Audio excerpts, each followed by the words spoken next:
Assalamualaikum warahmatullahi wabarakatuh. Bismillahirrahmanirrahim. Alhamdulillahi rabbil alamin. Wassalatu wassalamu ala asyrafil anbiya'i wal mursalin nabina Muhammadin wa ala alihi wa sahbihi ajma'in.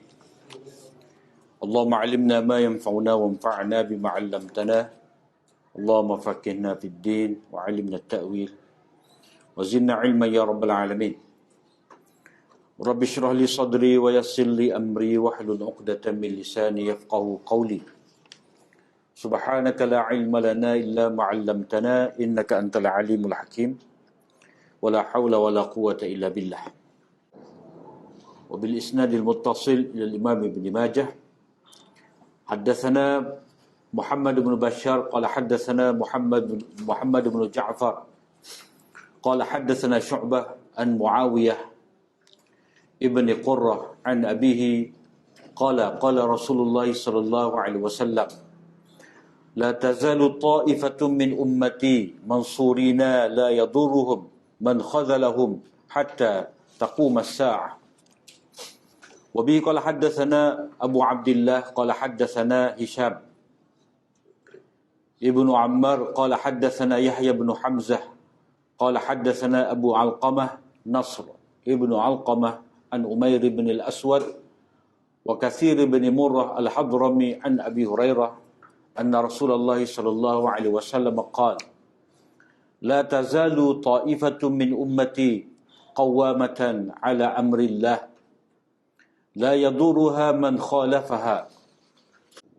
Wa bi qala haddatsana Hisham ibn Ammar qala haddatsana Al-Jarrah ibn Malih qala haddatsana Bakr ibn Zur'ah qala sami'tu Aba Inabah Al-Khawlani wa kana qad shalla al-qiblatain ma'a Rasulillah sallallahu alaihi wasallam qala sami'tu Rasulullah sallallahu alaihi wasallam yaqul la yazalu Allahu yaghrisu fi hadha ad-din gharsan yasta'miluhum fi ta'atihi.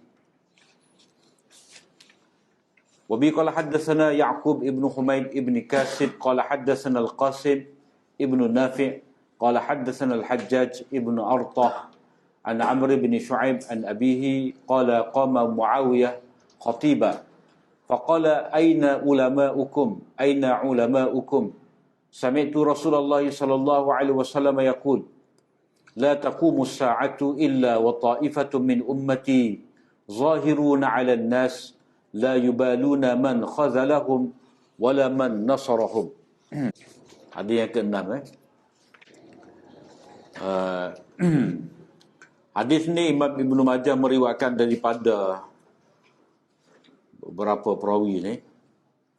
Guru dia yang pertama Muhammad Ibn Bashar. Nota kita tu Muhammad bin Bashar bin Uthman bin Daud bin Kaisan Al-Basri Al-Abdi, seorang yang thiqah dan hafiz. Muhammad bin Bashar ni laqab dia Bundar. Dan beliau adalah imam yang besar, guru utama kepada Imam Muslim dan lain-lain imam. Jadi dia orang Basrah, alim besar di Basrah. Dan di antara sifat dia tidak mengembara untuk mencari hadis kerana dia berbakti kepada ibunya. Kemudian sesudah daripada ibunya meninggal dunia, barulah beliau mengembara mencari hadis, mendengar hadis daripada imam-imam. Dan beliau ni banyak meriwayatkan hadis.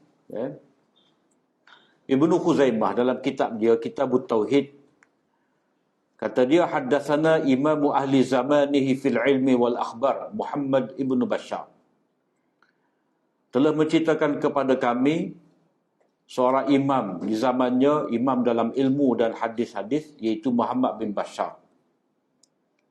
Kemudian kata Az-Zahabi, la ibrata biqauli man dha'afa. Kita tidak ambil kira orang yang cuba mendhaifkan Muhammad bin Bashar kerana dia terkenal sebagai imam dalam hadis. Jadi kalau ada tajrih, orang yang cuba mempertikaikan kedudukan dia, maka jarah tadi ataupun tajrih tadi tidak diambil kira. Kerana apa? Kerana dalam salah satu daripada kaedah jarah wa ta'dil ni, bila mana sabit kepimpinan, keimaman, keutamaan seorang ulama itu secara istifadah, maknanya secara meluas, tersebar secara umum, maka orang yang cuba nak menjatuhkan, mendiskreditkan beliau, maka tajrih tadi tidak diterima. Sehingga Az-Zahabi berkata telah berlaku ijma' di kalangan ulama hadis bahawa kena berhujah dengan hadis Muhammad bin Bashar Bundar ini. Kemudian beliau mengambil daripada guru dia Muhammad bin Ja'far. Muhammad bin Ja'far ni Al-Huzali. Muhammad bin Ja'far Al-Huzali Al-Madani Al-Basri, yang terkenal dengan gelaran Gundar. Dia kena ingatlah, Gundar gelaran kepada Muhammad bin Ja'far, Bundar gelaran kepada Muhammad bin Bashar. Bundar ni dia bahasa apa tahu ni? Bundar ni maksud dia cerdik, bundar. Gundar ni kaki bisi. Jadi pernah dalam satu majlis hadis, Bundar Muhammad bin Ja'far ni telah ditegur oleh guru dia, duk dia jangan bising. Jadi tu guru dia kata, uskut ya Gundar, duk dia budak bising. Jadi lepas pada tu lah lekat gelar Gundar kepada Muhammad bin Ja'far. Jadi Muhammad bin Ja'far ni dikenali juga sebagai gelar Gundar, seorang yang sangat siqah. Beliau melazimi Syu'bah selama 20 tahun dan tidak mencatat apa-apa selain daripada Syu'bah. Mana dia ni anak murid setia lah. Jadi puas hatilah kalau dia nak duduk dengan seorang guru yang begitu hebat. Sebab Syu'bah ni dalam nota 40 nanti dikenali sebagai Amirul Mukminin fil Hadis. Mana kalau dia nak melazimi seorang guru yang hebat dalam tempoh yang lama, padahlah. Tapi kalau untuk guru tu tak belah mana, lebih kurang. Tapi kita duduk lama dengan dia, tak pandai. Sebab orang alim lagi, ramai lagi orang alim. Jadi kalau kita nak ta'assub ke, nak mulazamah dengan seorang guru dalam tempoh yang lama, biar pandai.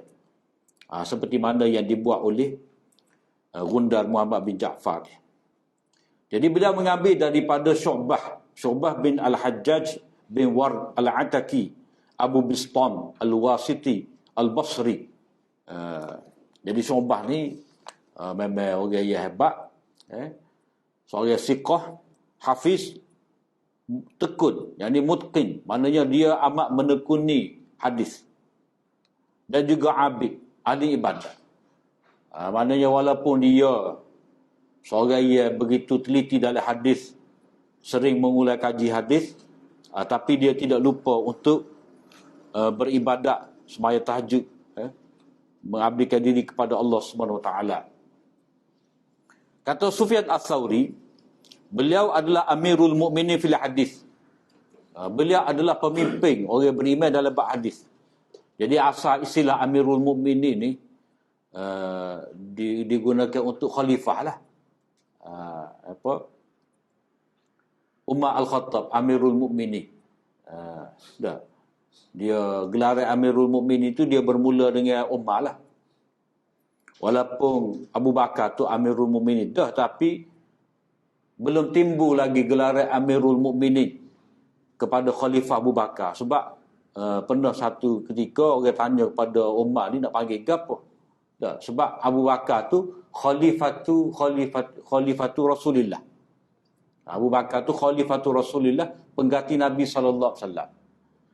Jadi bila khalifah tu berpindah kepada Umar, jadi nak panggil Umar Khalifati Rasulillah tu panjang. Pengganti kepada pengganti Nabi. Maknanya Abu Bakar pengganti Nabi, letak gelar Khalifatu Rasulillah. Jadi Umar ni pula pengganti kepada Abu Bakar ni pengganti Nabi, jadi gelar dia Khalifati Rasulillah. Jadi panjang. Jadi ada di kalangan sahabat kata kita panggil Amirul Mukminin lah, pemimpin kepada orang mukmin. Seperti mana gelaran isteri Nabi tu. ummahatul mu'minin. Ya. Wa azwajuhu ummahatuhum. Isteri-isteri Nabi ni adalah ibu kepada orang mukmin. Qiyas Hatah tadi, Umar ni dipanggil Amirul Mukminin. Jadi Amirul Mukminin, bila kata Amirul Mukminin ni secara mutlak, maka itu merujuk kepada khalifah. Tetapi di sini Syu'bah ni orang panggil Amirul Mukminin fil hadis. Hal ni dia ada qaid. Maknanya panggilan Amirul Mukminin kepada ulama hadis ni dia tidak secara mutlak, tapi dia ada kait, ada qaid, itu dalam hadis. Jadi dalam hadis ni maknanya jangan kita anggap Amirul Mukminin fil hadis ni dia khalifah. Tidak. Dia adalah ketua ulama hadis pada waktu itu. Macam gelaran kepada Ibn Ishaq, Amirul Mukminin fis sirah, fil maghazi. Dia ketua orang mukmin, maknanya ahli dalam bab maghazi, dalam bab peperangan ataupun sirah Nabi. Dia tidaklah kata ahli Amirul Mukminin secara mutlak. Jadi dalam di kalangan imam-imam hadis ni berapa orang saja sebenarnya yang dipanggil Amirul Mukminin. Antaranya Imam Bukhari lah. Dia ada kitab tu, ulama susun, dia panggil Umaraul Mukminin fil hadis. Ada senarai dia tu. Beliau yang pertama di Iraq, ia menyelidik tentang para perawi. Maknanya di Iraq tu sebagai tempat ia tersebar macam-macam pahaman. Mu'tazilah pun situ, di pokok Khawarij pun ramai juga di situ, Jahmiyah ke gapo ke. Di Iraq tu dipanggil tempat darbul hadis wa darbul dirham. Maknanya orang reka, orang cipta, orang tempat duit dirham pun di Iraq. Dalam masa yang sama juga hadis-hadis palsu pun tersebar di Iraq. Kerana banyak firaq, banyak pecahan-pecahan yang ada di situ, maka Syu'bah ni dia mengambil inisiatif untuk mengkaji tentang para perawi, untuk membezakan manakah perawi yang benar, perawi yang berada di atas sunnah, ahli bid'ah, perawi yang jujur benar, untuk diambil hadis dia. Dan beliau juga mempertahankan sunnah, maknanya mempertahankan akidah dan pegangan yang dibawa oleh Nabi SAW. Di samping itu beliau kuat beribadah. Asy-Syafi'i berkata, jika tidak ada Syu'bah, tentu tiada yang mengenali hadis di Iraq. Maknanya di Iraq tu tempat banyak masalah, muncullah ada orang imam seperti Syu'bah. Syu'bah ni ambil daripada Muawiyah bin Qurrah, seorang yang siqah lagi alim. Ringkas ya tentang Muawiyah bin Qurrah ni, dan beliau adalah tabi'in, seorang yang siqah. Siqatun alim, kata Hafiz Ibn Hajar, seorang siqah lagi alim. Ayah dia Qurrah bin Iyas bin Hilal, Abu Muawiyah al-Basri, seorang sahabat. Ibnu Abdul Bar berkata, tidak ada sesiapa yang meriwayatkan daripadanya kecuali anaknya. Mana dia ni tidak terkenal lah sebagai banyak meriwayatkan hadis, kecuali seorang sahaja, itu anak dia. Tapi tak apalah, walaupun dia seorang, tapi dia sahabat. Orang lain tak boleh. Orang lain ni, kalau hanya seorang sahaja yang meriwayatkan hadis daripada dia, ini dia panggil masturul hal. Keadaan dia tu tidak diketahui. Sebab seorang aja yang ambil riwayat daripada dia. Tetapi oleh kerana Qurrah bin Iyas ni seorang sahabat, seorang sahaja yang meriwayatkan daripadanya tak apa. Sebab sahabat ni dia adil. As-sahabatu kulluhum udul. Kaedah kata sahabat semuanya adil. Maknanya tidak perlu kepada Imam Jarrah wa Ta'dil kata orang ni sahabat siqah baru kita nak ambil riwayat daripada dia. Sebab ta'dil maknanya memberi kredit, memuji sahabat ni, dia sabit dalam Al-Quran dan hadis-hadis Nabi. Jadi Nabi SAW bersabda, akan sentiasa ada tinggal satu kumpulan dari umatku yang mendapat pertolongan. Tidak akan menjejaskan mereka orang yang membiarkan mereka sehinggalah berlakunya kiamat. Maknanya akan ada satu kumpulan daripada umat aku ni, Taifah. Taifah ni kita tengok nota 43 tu, ambil perenggan berikut tu. Lafaz Taifah. Akan sentiasa ada satu kumpulan Taifah. Lafaz Taifah datang dalam bentuk nakirah. Mana dia tak ada alif lam. Alif lam tu at-taifatu. Ni taifatun. Mari dalam bentuk nakirah yang menunjukkan amat sedikit. Dia panggil nakirah li taqlid. Maknanya tak ada alif lam tu, dengan nakirah dia ada isyarat bahawa kumpulan tu sedikit. Tak ramai. Ataupun nakirah ni dipanggil nakirah li ta'zim. Tafsiran yang kedua, nakirah ta'ifatu tu mana satu kumpulan yang besar, satu kumpulan yang hebat. Kerana besar kedudukan dan kelebihan mereka. Maksudnya kerja yang mereka buat tu adalah kerja yang besar. Yang ini menjaga hadis Nabi, menjaga agama, menegakkan agama, berjihad. Atas tu, masuk kumpulan ini sebagaimana yang dinukilkan oleh Imam Nawawi. Kalau kira pendapat tu ramai. Pendapat tu macam-macam pendapat. Tetapi pendapat yang masyhurnya, kata Imam Nawawi, kata Imam Bukhari, mereka ada ahli ilmu. Mana satu kumpulan ni, kumpulan yang cerdik, yang pandai, yang mewarisi ilmu. Yang ada ilmu. Kalau kumpulan ni orang jahil, tak ada mana. Banyak pun tak jadi kerja. Imam Ahmad berkata, jika mereka bukan ahli hadis, maka aku tidak tahu siapa lagi. Maknanya hak cerak, kata Imam Ahmad, hak ceraknya ini adalah ahli hadis. Orang yang bergelumai dengan hadis. Orang yang hidup mati dia, masa dia tu habis untuk hadis. Jadi tak ada orang lain, aku tak nampak, kata Imam Ahmad. Maknanya tidak ahli kalam, tidak. Siapa dia lagi? Qadiyah berkata, maksud Imam Ahmad ialah ahli sunnah wal jamaah. Maknanya orang yang ikut sunnah, maknanya orang yang ikut hadis Nabi, wal jamaah maknanya ikut sahabat. Sebab jamaah di sini dengan mana sahabat. Bukan jamaah ni majoriti ataupun arus perdana, tak ada. Waktu tu tafsir orang kemudian. Sebab bila kata sunnah disertakan dengan jemaah, jadi kalau kata sunnah tu hadis Nabi, maka jemaah tu makna jemaah sahabat.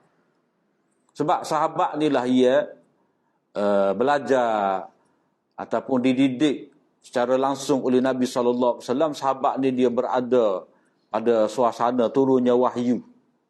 Sebab kalau ada kesalahan daripada pihak sahabat kalangan mereka, Allah Ta'ala tegur selalu.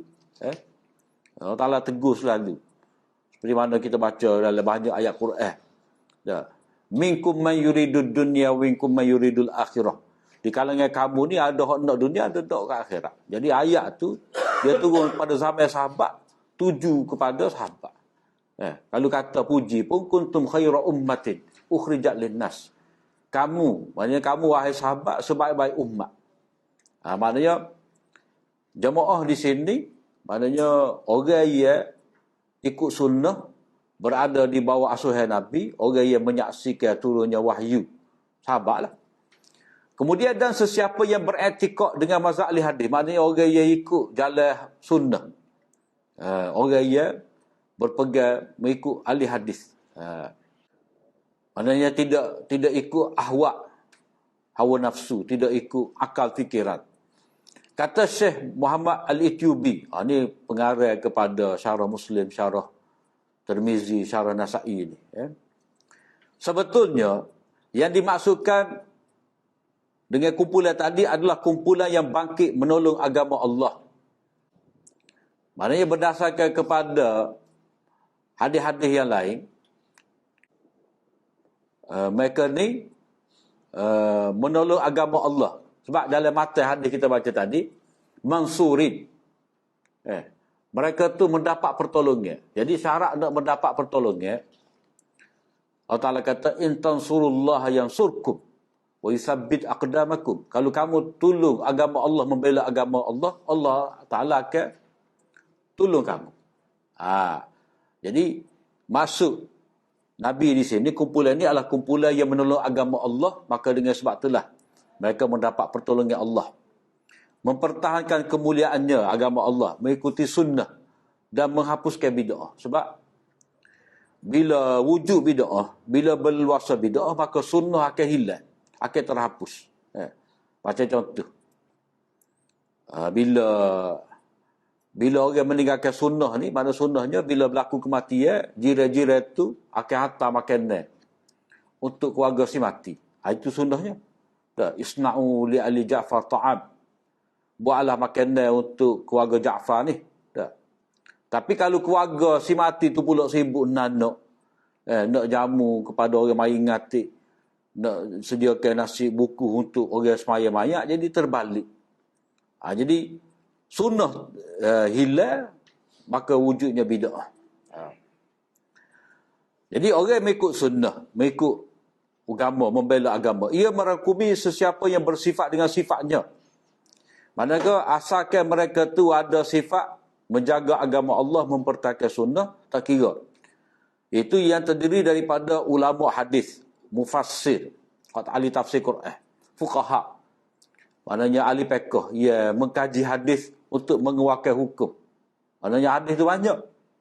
Hadis tu macam-macam taraf, macam-macam makna, ada yang bercanggah makna, ada yang nasih, masuk. Maka kerja fuqaha ni lah memberi tafsir kepada hadis-hadis tadi. Begitu juga umarak, maknanya pemimpin yang memegang tampuk pemerintahan. Dia kena ada juga yang jaga kerajaan, yang jaga umat ni. Para pemerintah, para mujahidin, pejuang yang berani, maknanya orang yang sanggup mengorbankan nyawa mereka mati syahid, yang menegakkan agama, yang menegakkan perkara tersebut, menegakkan agama. Maknanya tafsir ahli hadis ni, maknanya ahli ilmu, siapa-siapa yang menjaga agama. Sebab agama ni dia mari daripada hadis, bukan mari daripada fikiran manusia. Kemudian mungkin ada setengah orang dia kata pelik ni kalau kita nak kata ahli hadis. Mana tak fiqh nak tak mana? Kita kena ingat fuqaha tu, kalau baca Syafi'i, fuqaha dan ahli hadis. Sebab Imam Syafi'i dia meriwayatkan hadis, begitu juga Imam Malik, Imam Ahmad, dia ada hadis yang dia riwayat dan dia ada mazhab. Jadi Imam Syafi'i, Imam Malik, Imam Ahmad ni dipanggil fuqaha muhaddisin. Dia meriwayatkan hadis dan dia beristihad menafsirkan hadis. Cuma pendapat-pendapat beliau tu diteruskan oleh orang kemudian sehingga jadi mazhab yang dinisbahkan atas diri dia. Sebab itulah dia ada nama mazhab Malik, mazhab Syafi'i, mazhab Ahmad. Sebab orang yang menisbahkan kepada mazhab pada imam tadi. Ia membentuk menjadi mazhab tu bukan imam tu sendiri, tapi generasi kemudian. Bukan kata aku nak buat mazhab ni, kamu kena ikut. Tak. Cuma waktu tu dia menjadi imam, menjadi ikutan. Lepas pada itulah orang saring, orang susung, orang huraikan pendapat-pendapat Syafi'i ataupun pendapat-pendapat Malik, barulah lepas pada itu terbentuk mazhab. Jadi setengah orang dia kata apa ni? Kata ahli hadis saja. Jadi tak pelik sebenarnya. Jadi kalau kita mengambil kira pendapat Imam Ahmad tadi, yang dimaksudkan di sini adalah ahli hadis, tak pelik kerana yang pertama, ahli hadis ni bila kata ahli, bila kata ahli, mana dia mahir, dia pakar, dia bergelumai, habis masa dia dengan hadis. Jadi bila orang tu menghabiskan waktu dia dengan hadis, hadis tu menjadi bidang perkhususan dia, bidang kajian dia, maka segala berkaitan dengan hadis tu dalam kajian dia. Mata hadis, mana hadis, huraian hadis, kefahaman hadis ni hadis masuk, hadis tidak masuk, perawi-perawi dia kaji. Maknanya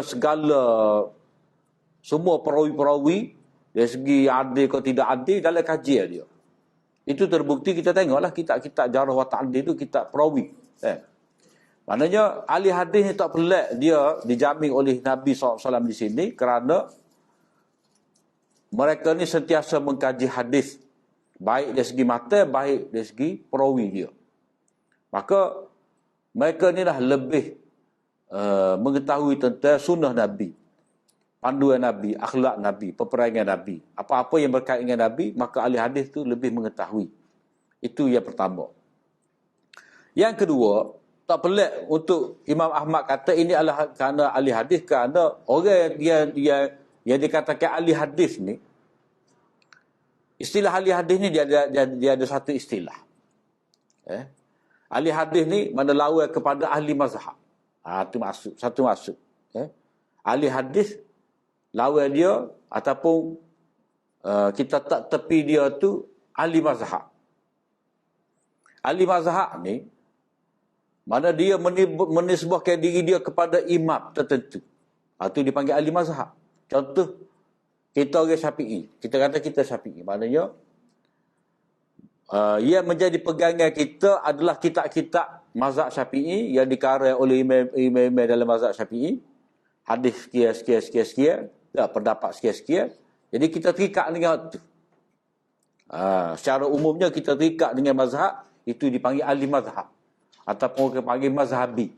Orang ada mazhab. Jadi dia berpegang dengan mazhab tadi. Dan sifat mazhab ni, bila orang tu intimat, bila orang tu menisbahkan diri dia dengan satu mazhab, dia akan ikut segala mazhab dia lah. Hadis mazhab dia, hadis tidak mazhab dia tak pakai. Macam contoh mudah. Macam contoh mudah. Kalau mengikut mazhab Syafi'i, kalau orang tu semaya, pakai kain pelekat saja. Tak pakai baju, sah. Sah. Diterima semaya dia tu cukup syarat. Sebab menutup aurat. Antara pusat dengan lutut dia tutup, maka sah. Tapi mazhab Ahmad kata tak sah. Sebab mazhab Ahmad ada satu hadis yang dia riwayat, ada mata dia tu, tidak boleh seseorang tu semaya dalam keadaan bahunya itu terdedah. Bahunya terdedah. Jadi bila Nabi larang semaya daripada tidak tertutup bahu, dan larangan itu dia panggil an-nahyu lil fasad. An-nahyu yaqtadil fasad. Mana larangan itu menyebabkan tidak sah. Jadi mengikut Imam Ahmad, orang walaupun dia tutup aurat, tetapi dia semaya dalam keadaan bahu terdedah, semaya dia tak sah. Jadi orang tak faham, orang berpegang dengan semata-mata mazhab dia tak tengok mazhab lain.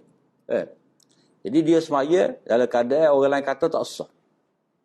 Jadi orang yang ikut mazhab ni, dia hanya ikut hadis mazhab dia. Macam contoh soal lagi, sapu kepala ketika berwudu. Kalau mengikut mazhab Syafi'i, dia taslih 3 kali juga. Tapi mazhab lain kata tidak, sekali je. Jadi orang ikut mazhab ni, dia ikut pendapat imam dia. Kadang-kadang dia mengenepikan, dia tak ikut hadis lain yang menjadi dalil kepada mazhab lain. Jadi tabiat sifat orang bermazhab lagu tu lah. Dia hanya ikut hadis mazhab imam dia. Jadi imam dia pilih mazhab melihat hadis-hadis tertentu. Tetapi sifat ahli hadis ni, dia tidak terikat dengan mana-mana imam. Dia tidak terikat dengan mana-mana mazhab. Dia akan ikut hadis yang mana lebih kuat, lebih sahih, lebih jelas. Tak kira hadis tu menepati mazhab Imam Malik ke, Imam Syafi'i ke, Imam Hanafi ke, Imam Ahmad ke, tak kira. Itu orang panggil golongan ahli hadis. Jadi golongan ahli hadis ni, dia akan ikut hadis-hadis dan dia tidak terikat dengan hadis imam tertentu. Jadi khazanah hadis tu dia lebih banyak lagi ada pada golongan ahli hadis. Sebab dia tidak terikat, mana tidak kisah. Tidak menjadi satu isu kepada mereka, hadis tu riwayat siapa dia. Tak kira Imam Hanafi ke, Imam Malik ke, Imam Syafi'i ke. Yang penting bila hadis tu sabit, sahih daripada Nabi sallallahu alaihi wasallam, maka itu menjadi mazhab dia. Sebab itulah ada disebutkan di sini, Imam Syafi'i dia memberitahu kepada Imam Ahmad. Imam Syafi'i sebagai orang yang alim dalam fiqh, dia kata kepada Imam Ahmad yang alim dalam bab hadis, Imam Syafi'i kata, antum a'lam bil hadis minni. Kamu lebih mengetahui hadis berbanding dengan aku ni. Fa idza ja'akum al hadisu sahihan fa akhbirni bihi hatta adhhaba ilaihi. Sawa'un kana hijaziyan am kufiyan am misriyan. Bila datang kepada kamu hadis yang sahih, maknanya bila kamu meriwayatkan hadis yang sahih daripada Nabi sallallahu alaihi wasallam ni, beritahulah kepada aku supaya aku dapat ikut. Tak kira perawi yang bawa hadis tu orang Hijaz, Mekah, Madinah ke, orang Kufah ke, ataupun orang Mesir. Itu sikap Imam Syafi'i. Sebab itulah kata-kata dia masyhur, idza sahal hadis fa huwa mazhabi. Bila hadis tu sahih, maka apa yang terkandung dalam hadis itu, itulah pendapat aku. Cuma orang mazhabi ni dia bahas pula. Maknanya hadis sahih itu jadi mazhab Imam Syafi'i, kena tengok dulu. Hadis tu kadang-kadang hadis sahih tetapi hadis mansukh. Hadis sahih tapi dia bercanggah dengan hadis sahih yang lain, maka pertentangan di antara dua hadis itu kena cari jalan penyelesaian, kena jamak dan taufik. Jadi balik kepada hadis ni, kumpulan yang diberitahu sebagai khabar gembira oleh Nabi sallallahu alaihi wasallam itu adalah golongan yang menegakkan sunnah. Dan Ibnu Majah pun dia letak hadis ni pada bab i'tisam, berpegang teguh dengan sunnah. Maknanya orang yang ikut sunnah Nabi lah. Ini adalah satu kumpulan yang mana mereka mendapat pertolongan. Nombor 44, pertolongan dalam bentuk hujjah. Maknanya mereka ni bila ingat hadis, berdampingan dengan hadis, maka hadis itulah menjadi hujjah, menjadi dalil dan bukti bagi ahli ilmu. Ataupun makna yang kedua, kekuatan senjata bagi para mujahidin dalam menghadapi musuh. Maknanya bila mereka ni bangun berjihad, mereka diberi pertolongan dengan kekuatan senjata. Hadis ini diletakkan oleh Imam Ibnu Majah dalam bab ini menunjukkan kecenderungan beliau bahawa mereka itu adalah ahli ilmu yang menegakkan sunnah Rasulullah sallallahu alaihi wasallam. Kemudian tidak akan menjejaskan mereka orang yang membiarkan mereka. Maknanya walaupun mereka tu gharib, bersendirian, ghuraba, tak ada yang menolong, tak ada sokongan, mereka tetap teguh istiqamah.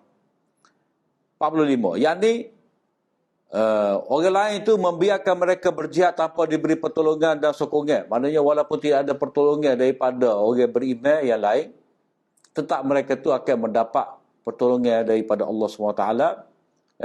Pertolongan ni macam-macam. Macam dalam peperangan Badar tu dia panggil nusrah ghaibiyah. Maknanya mari malaikat. Allah Ta'ala boleh gerakkan tentera tu dalam bentuk malaikat, dalam bentuk angin dan sebagainya. Tidak memberi pertolongan akan menyebabkan mereka lemah dan tewas. Selagi mereka itu berjihad dengan mengikuti sunnah Rasulullah sallallahu alaihi wasallam, mereka akan mendapat pertolongan Allah. Sehinggalah berlaku kiamat, maknanya akan ada semua ni, maknanya lepas satu generasi akan sentiasa ada golongan yang menegakkan agama. Cuma atas kita lah, kita nak menyertai golongan tersebut ataupun tidak.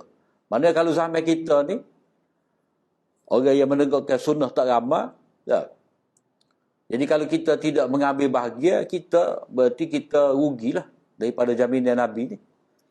Maknanya akan sentiasa ada umat yang mempertahankan agama Allah, sunnah Nabi ni. Jadi kita kena terlibat. Sebab kumpulan ni akan sentiasa ada sehinggalah berlaku kiamat. Yang ni hampir sehingga hampirnya kiamat dengan datangnya alamatnya, iaitu angin yang menghembus lalu mencabut ruh orang beriman lelaki dan perempuan. Maknanya hak dalam hadis menyebut kiamat ni tidak akan berlaku melainkan ketika yang tinggal tu orang-orang jahat. Maknanya selagi ada orang ucap Allah Allah, kiamat tidak akan berlaku.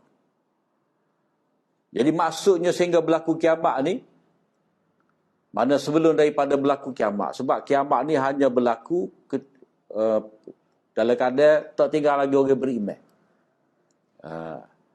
Jadi yang dikatakan sehingga berlaku kiamat ni, maknanya orang beriman yang menegakkan sunnah ni, sampai satu masa mari angin ia mencabut ruh mereka. Lepas pada tu tinggal orang kafir. Dalam satu tempoh. Ya begitu lama hanya Allah SWT hanya Allah Taala saja yang tahu. Tidak kata mereka ni mati berlaku kiamat lalu. Tak. Maknanya hadis ni secara ringkas. Kemudian hadis ni memberi pedoman bahawa syarat untuk mendapat pertolongan Allah ialah menegakkan sunnah Rasulullah sallallahu alaihi wasallam dalam kehidupan walaupun terpaksa berhadapan dengan sebarang bentuk penentangan dan halangan. Kemudian dari segi takhrij hadis ni juga diriwayatkan oleh Imam Tirmizi dengan nombor 2192 dan beliau menilainya sebagai hadis hasan sahih. Mana tinggi kedudukan tu. Sebab kalau tengok pada perawi dia tadi, Muhammad bin Bashar, Muhammad bin Ja'far Syu'bah, Muawiyah, semua orang ya besar-besar berlaku dalam hadis. Kemudian ada yang ketujuh,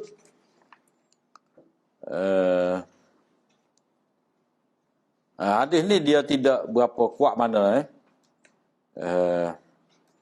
kerana yang pertama dalam sanad dia tu ada Yahya bin Hamzah. Tapi tak kuat pun tak apa sebab pada dengan sokongan riwayat yang kenal tadi. Ini kalau kita belajar Muslim ni dia panggil riwayat syawahid lah. Riwayat syawahid ataupun mutaba'at. Riwayat sokongan. Jadi riwayat ada dalam sanad dia tu Yahya bin Hamzah bin Waqi' al-Hadrami Ad-Dimashqi. Beliau seorang yang thiqah tetapi dituduh dengan qadariyah. Nombor 48 Nasr bin Alqamah Al-Hadrami Al-Himsi, seorang yang thiqah. Hanya ini sahaja hadisnya dalam kitab ini, tak banyak. Jadi biasanya orang tak banyak ni dia tidak dapat ditentukan sejauh mana ketelitian dia. Kemudian riwayat juga melalui Umair bin Aswad Al-Anasi. Beliau seorang thiqah mukhadram. Mukhadram ni dia dan dengan zaman jahiliah. Tak. Tapi tak sepak dengan Nabi SAW. Dia masuk Islam setelah daripada Nabi wafat. Jadi dia berada di zaman jahiliah. Kemudian zaman Islam tu dia tidak sempat bertemu dengan Nabi. Lepas Nabi wafat baru dia Islam. Beliau seorang ahli ibadat, beliau di kalangan kibar tabi'in. Kemudian dalam sanad ni juga ada Kathir bin Murrah Al-Hadrami Al-Ruhawi Abu Syajarah. Beliau adalah seorang thiqah mukhadram. Dalam kitab ini, beliau hanya mempunyai 7 buah hadis sahaja, tak banyak.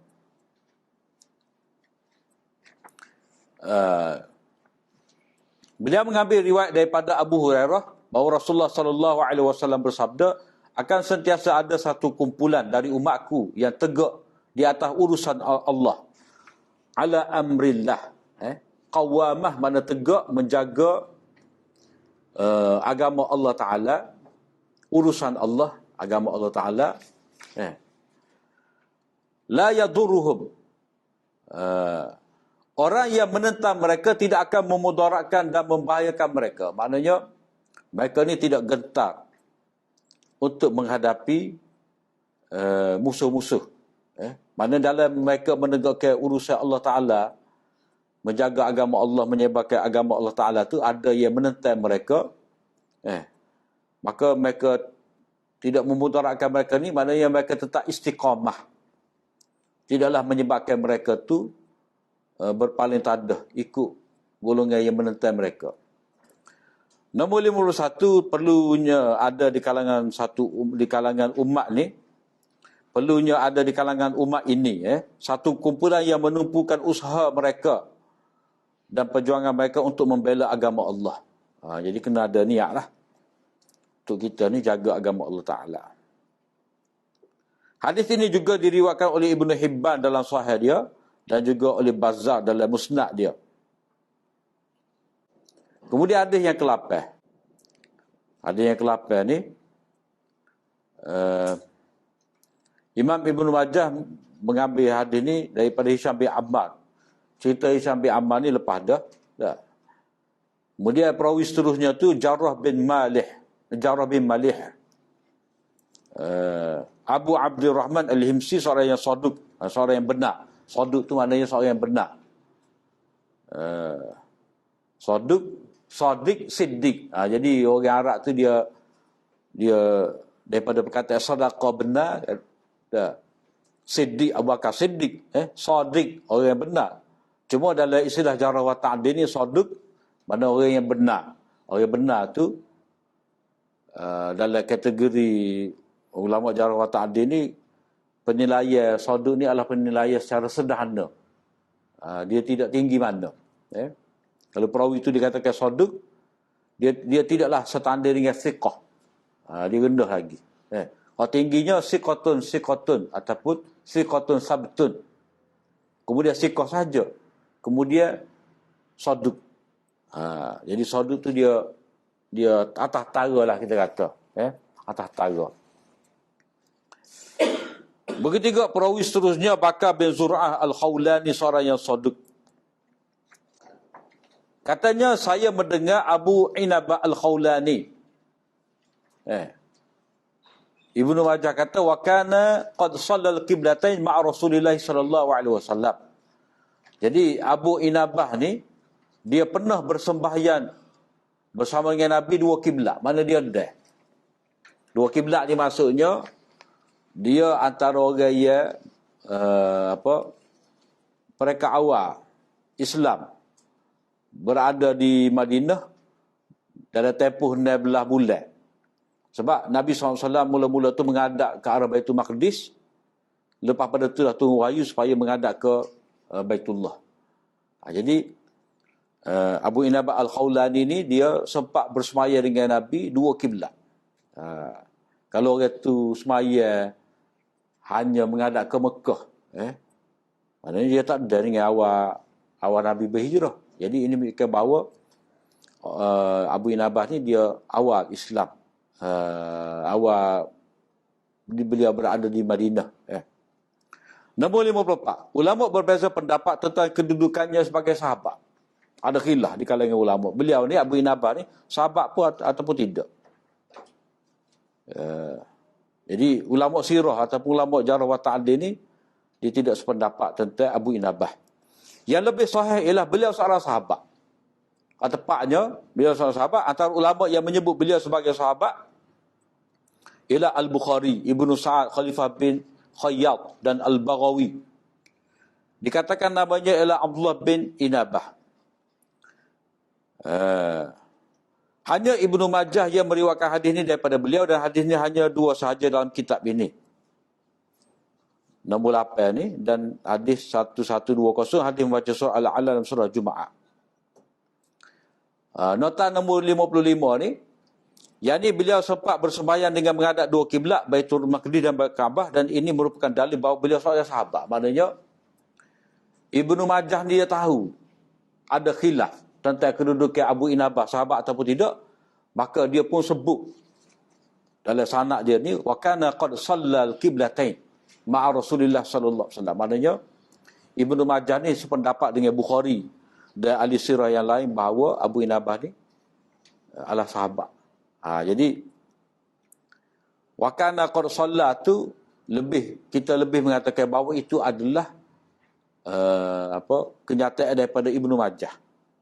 Sebab dalam sanad ni bila guru dia sebut baca sanad tu, kalau dia nak tambah, dia akan tambah sebagai komentar lah. Dia panggil jumlah muqtaridah, ayat selingan.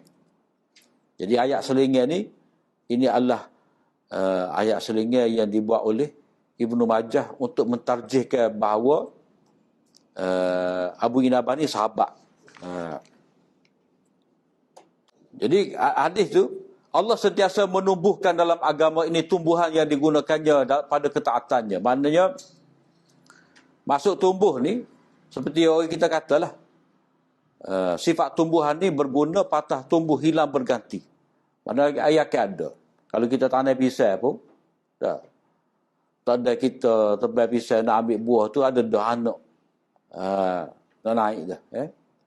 Maksudnya akan sentiasa ada golongan yang menghidupkan ajaran agama dengan ikhlas dan memimpin manusia ke jalan yang benar. Maknanya orang mukmin ni kadang-kadang dia tidak perlu risau sangat. Kerisauan tu kena ada. Maknanya risau atas agama, mana dia perlu menegakkan agama, tapi janganlah dia rasa dia seorang je awak kerja agama. Maknanya kalau dia mati, akan ada orang lain yang meneruskan.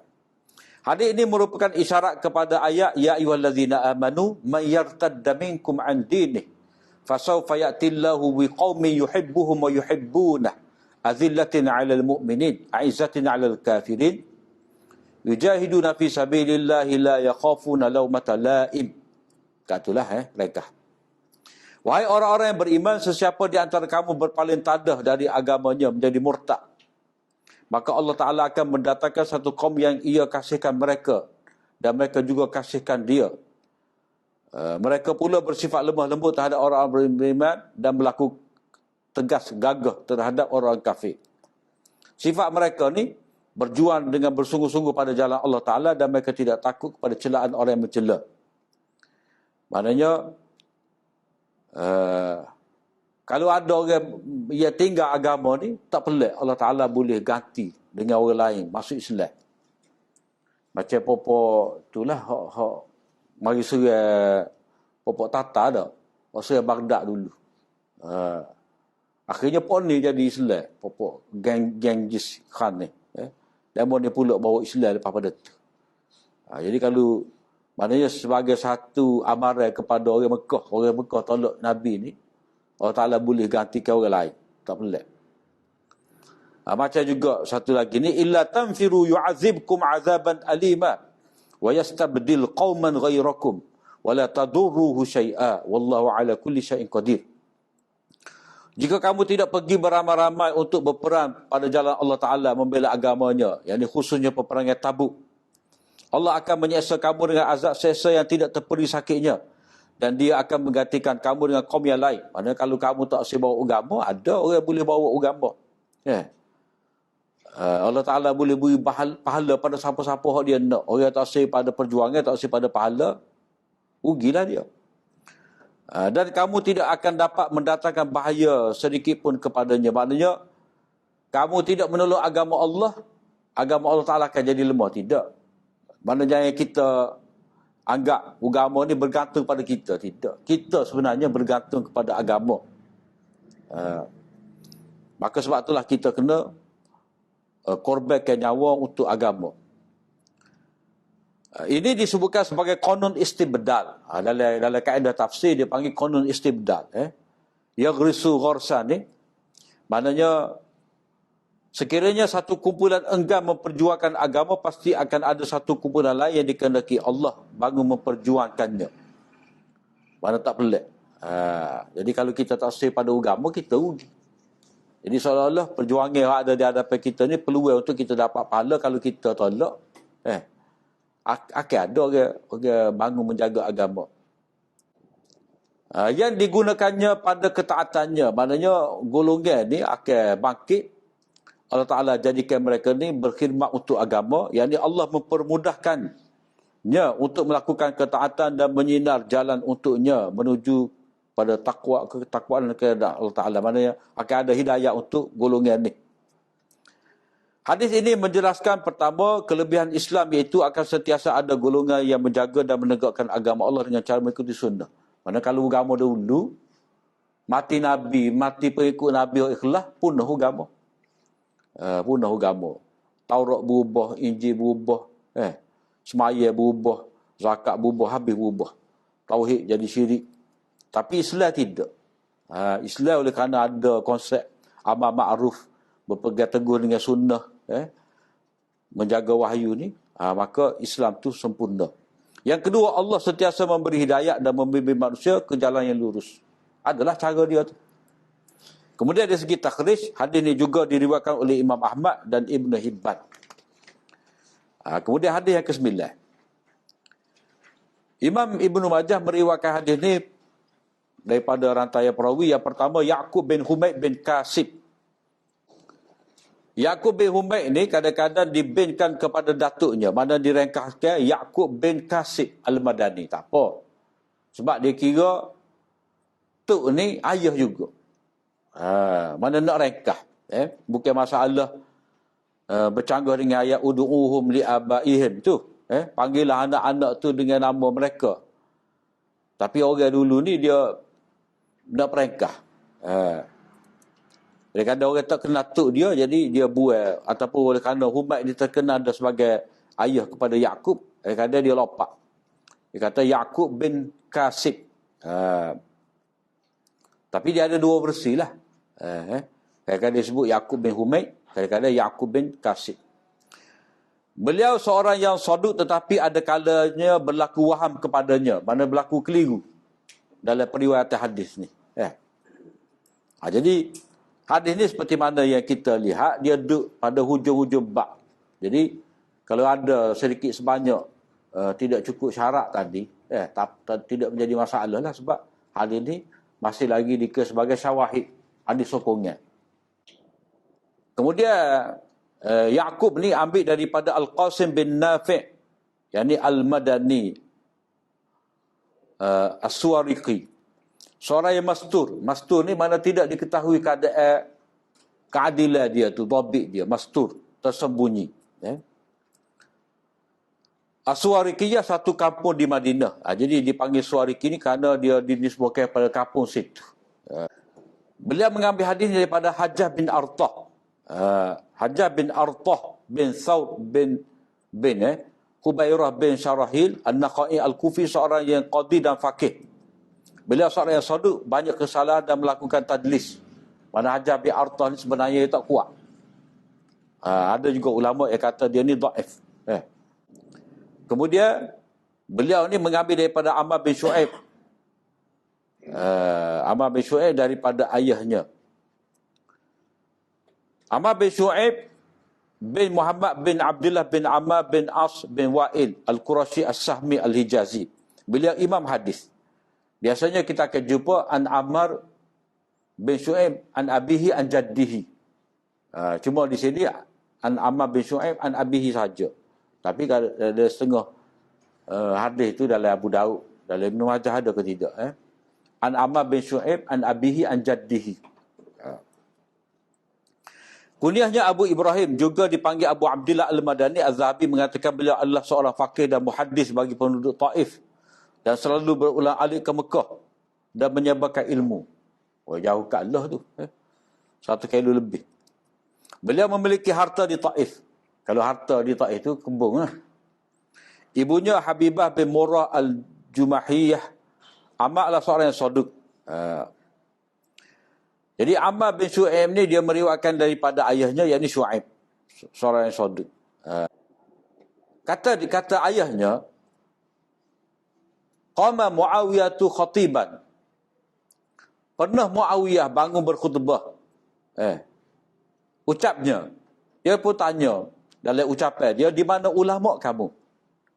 Di mana ulama kamu? Kerana apa? Kerana saya mendengar Rasulullah SAW bersabda, tidak akan berlaku kiamat melainkan satu kumpulan dari umatku ni tegak di atas manusia, tidak mempedulikan siapa yang menghina mereka dan tidak juga yang orang yang menolong mereka. Jadi Muawiyah ni tanya, manakah ulama? Maknanya mungkin pertanyaan dikemukakan oleh Muawiyah ni kerana pada waktu tu tidak ramai sahabat yang senior, sahabat kibar. Yang pertama tujuannya adalah untuk mengesahkan apa yang diucapkannya. Maknanya kalau dia salah, sahabat-sahabat besar dah akan betul dia. Ataupun kemungkinan juga beliau nak meminta supaya ulama ni hak mana ada tu berperanan. Berperanan, memainkan peranan mereka untuk menjaga agama. Jadi seolah-olah dia kata, aku nak ulama kamu ni bangun jaga agama. Jadi sebab itulah dia tanya, di mana ulama kamu? Maknanya hak kata sebagai ulama tu kena bangun menjaga agama. Tegak di atas manusia, yang ni mereka akan sentiasa mengalahkan golongan yang sesat. Maknanya mereka ni akan mempertahankan agama, menentang orang yang sesat melalui kekuatan hujah dan bukti. Ia juga boleh bermaksud mereka yang berada di jalan yang benar akan memperoleh kekuasaan. Maknanya mereka ni zahir. Tegak tu manusia menang. Sentiasa mengalahkan pihak lawan kerana kuasa yang mereka miliki. Kemudian mereka ni tidak mempedulikan, mana mereka ni tak kisah orang yang mencela mereka ataupun orang tolong mereka. Sebab mereka apa yang penting kepada mereka adalah mereka tu sendiri membela agama Allah. Yang ni pejuang sebenar tidak menunggu pertolongan orang lain. Maknanya mereka tak tengok kiri kanan, tak nanti, bukan kata nanti orang tolak depan, tidak. Mereka sendiri ambil inisiatif. Mereka sentiasa melakukan pengorbanan nyawa dan harta benda mereka kerana didorong oleh keikhlasan dan kecintaan kepada Allah. Jadi ciri-ciri ulama yang berjuang di atas jalan kebenaran ialah mereka yang menyebarkan kebenaran dan mendedahkan akidah yang batil dan amalan yang karut. Maknanya mereka cuba nak mengalahkan manusia, tu maksud dia menghapuskan kebatilan, kesesatan, penyelewengan yang dibuat oleh manusia. Tidak kira sama ada bilangan yang dihadapi mereka itu besar atau kecil, atau apa jua jawatan kuasa yang dipegang oleh lawan mereka, mereka tak kisah. Kemudian dari segi penilaian hadis ni sanadnya dhaif. Hadis ni tak kuat. Kerana yang pertama, kedhaifan Ya'qub bin Humaid. Sebab berlaku waham kepada dia tu. Yang kedua, ketahuan. Bukan tu. Ketidaktahuan. Jahalah dia panggil. Ketidaktahuan. Ataupun jahalah tentang Al-Qasim bin Nafi'. Mana tidak dikenali kedudukan, tidak diketahui kedudukan Qasim bin Nafi' ni setara mana ketelitian dia dalam hadis. Yang ketiga, tadlis Hajjah bin Artah. Sebab Hajjah bin Artah ni dia seorang mudallis, mana dia tidak menyebut dengan sebenar-benarnya siapakah guru dia. Bagaimanapun matan hadis ni adalah sahih melalui jalan Umair bin Hanif daripada Muawiyah dalam Sahih Bukhari nombor 3641 dan Muslim nombor 1923, hadis 174. Maknanya hadis ni orang panggil dhaiful isnad sahihul matni. Hadis ni dia dhaif pada matan tapi isi dia tu sahih. Maknanya hak dalam Ibnu Majah ni dhaif. Tak. Tapi hak dalam Bukhari Muslim ada. Cuma dhaif dari segi sanad. Dhaiful isnad. Sebab itulah kita kata hadis ni sanadnya dhaif. Kita tidak kata hadis ni dhaif. Tu cara ulama hadis dalam menilai hadis, dia kata ia ada beza. Ini adalah hadis dhaif. Maknanya matan dan sanad dua-dua tu dhaif. Tapi kalau dia kata hadis ni sanadnya dhaif, maknanya dhaif pada sanad sahaja. Matan tidak. Kemudian biografi tentang Muawiyah bin Abi Sufyan tu tak apalah. Itu maklum daripada kita tu tentang Muawiyah. Kemudian hadis berikut, hadis ke-10. Wallahu a'lam.